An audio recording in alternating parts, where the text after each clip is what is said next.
بسم اللہ الرحمن الرحیم۔ السلام علیکم ورحمۃ اللہ وبرکاتہ۔ جزا اللہ عنا سیدنا محمد اللہ و اہلہ۔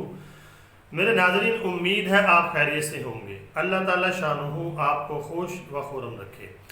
آج کی جو میری ویڈیو ہے اس کا ٹائٹل اور موضوع یہ آپ کے سامنے ہے، سکرین کے اوپر چل رہا ہے۔ میرے ناظرین، وہ یہ ہے کہ حضرت جبرائیل علیہ السلام آپ صلی اللہ علیہ وسلم کے پاس آئے اور فرمایا، اللہ تعالیٰ فرما رہا ہے کہ آپ کی آدھی امت کو بخش دیتے ہیں، یا پھر یہ چیز لے لیں، قربان جائیں آمنہ کے لال محمد مصطفیٰ رحمت کائنات صلی اللہ علیہ وسلم نے ہمارے لیے کیا چوائس کیا۔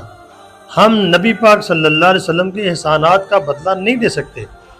درود پاک جب بھی پڑھیں، میں ایک بات آپ کو بتاتا ہوں، جب بھی درود پاک پڑھیں اس نیت سے پڑھا کریں کہ حضور صلی اللہ علیہ وسلم کے ہمارے اوپر بہت احسانات ہیں، تو یا اللہ پاک آپ اپنی شایان شانی اپنے نبی کو جزائے خیر دیجئے۔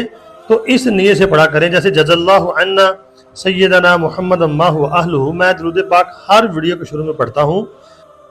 الحمدللہ اس کا ترجمہ کیا ہے؟ جزا اللہ عنا، اے اللہ جزا دے، عنا ہماری طرف سے، سیدنا ہمارے سردار، محمد صلی اللہ علیہ وسلم ما هو آلہ، محمد صلی اللہ علیہ وسلم کو اور آپ کے اہل کو، یعنی آپ کے اہل بیت اور آپ کے خاندان کو۔ حضور کے ہمارے اوپر بڑے احسانات ہیں۔ یہ درود پاک پڑھنے سے چاہے جائے کہ ہم ان کے احسانات کا بدلہ نہیں اتار سکتے، لیکن میرے ناظرین یہ ہمارا حق ہے، اس سے ہمیں ہی فائدہ ہوگا۔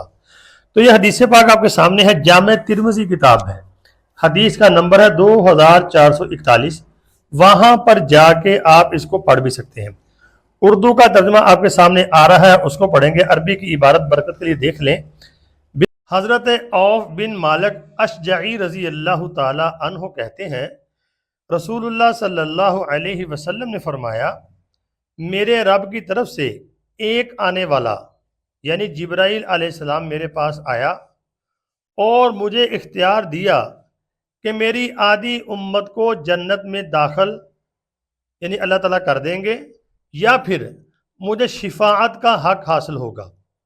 اللہ تعالیٰ نے جبرائیل علیہ السلام کو بھیجا اور فرمایا، میرے نبی سے جا کے فرماؤ اور پوچھو کہ دو چیزیں آپ کو دیتے ہیں، یعنی کہ ایک تو آپ کی آدھی امت کو بخش دیتے ہیں، تو دوسرا آپ کو شفاعت کا حق دیتے ہیں۔ دونوں میں سے ایک آپ نے چننی ہے، ایک چوائس کرنی ہے۔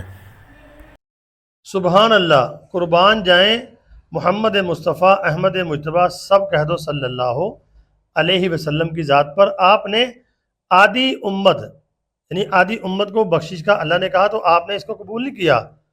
اتنی فکر ہماری کہ میری آدھی امت جو ہے وہ تو دوزخ میں جائے گی، تو آپ نے دونوں میں سے اس چیز کو اختیار کیا کہ مجھے شفاعت کا اختیار دیا جائے۔ شفاعت کا اختیار نبی پاک صلی اللہ علیہ وسلم نے لیا ہے۔ میرے ناظرین یہ یقین رکھیں، جو بندہ شرک نہیں کرے گا، دیکھیں شرک خفی یا بڑا شرک ہو گیا، شرک سے بچنا ہے۔ اللہ قرآن پاک میں فرماتا ہے، ان اللہ لا یغفر ان یشرک بہ ویغفر ما دون ذلک لمن یشاء۔ بے شک اللہ تعالیٰ نہیں بخشیں گے، یعنی کہ نہیں معاف کریں گے جس نے شرک کیا، اور شرک کے علاوہ کوئی بھی گناہ ہوگا تو اللہ تعالیٰ معاف کر سکتے ہیں، اور شفاعت سے بھی وہ معاف ہو سکتا ہے۔ یہ حدیث آپ کو کھول کھول کے بیان کر رہی ہے۔ اب شرک جو ہے ہم نے نہیں کرنا، جو تو شرک کرے گا ظاہری بات ہے وہ دائرہ اسلام سے خارج ہو جاتا ہے، شرک کرنے والا بندہ۔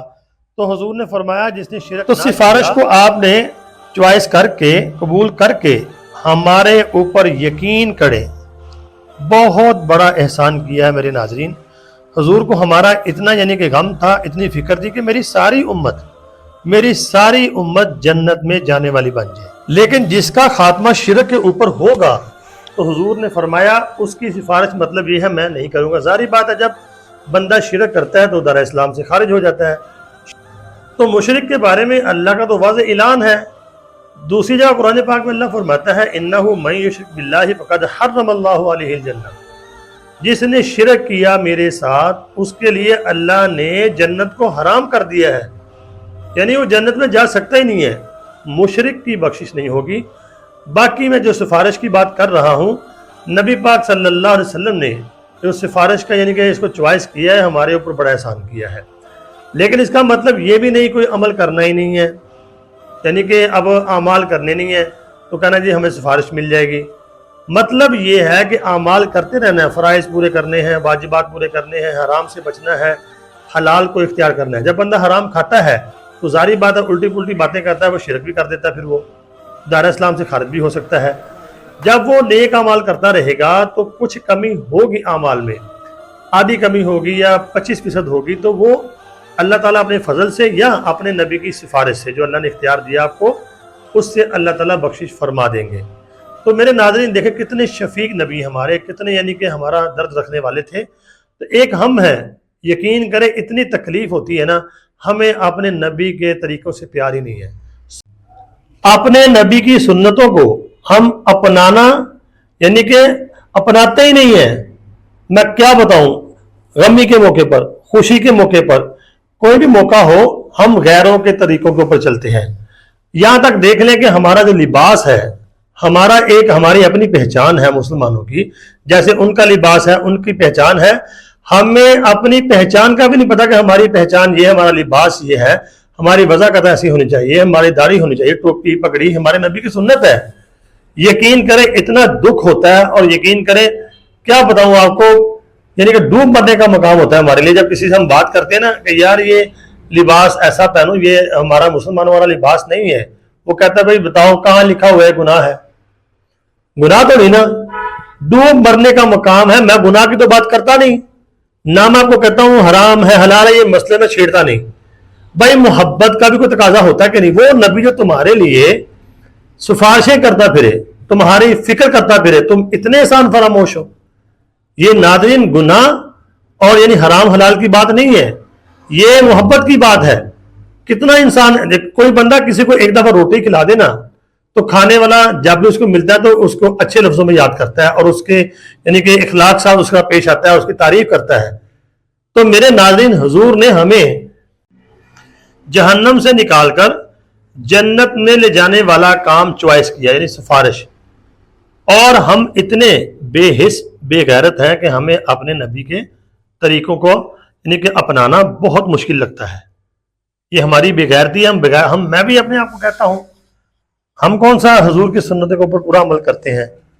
تو حضور پاک صلی اللہ علیہ وسلم کی میرے ناظرین محبت کا تقاضا یہی ہے کہ حضور کے احسانات کو یاد کیا جائے، درود پاک بھی پڑھا جائے، اور حضور کی زندگی مطلب حضور کی سنتیں اس کو اپنی زندگی میں لایا جائے۔ یہ حضور کی محبت کا بھی تقاضا ہے۔ حرام حلال وہ ایک الگ میٹر ہے، وہ تو شریعت کا مسئلہ ہے، حرام تو حرام ہی ہے، لیکن ایک محبت کا بھی تقاضا تو ہے نا۔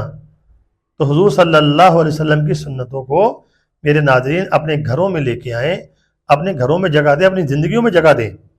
اللہ تعالیٰ سے دعا ہے اللہ تعالیٰ ہم سب کا حامی و ناصر ہو، اللہ تعالیٰ ہمیں ہدایت نصیب فرما دے اور سنت والی زندگی پہ لے آئے۔ تو اگر آپ کو ویڈیو سمجھ آئی ہے، اچھی لگی ہے، اس کو آگے شیئر ضرور کرنا، اور کمنٹ بھی کرنا، لائک بھی کرنا، چینل کو سبسکرائب ضرور کرنا، اپنی دعاؤں میں خاص یاد رکھنا۔ السلام علیکم۔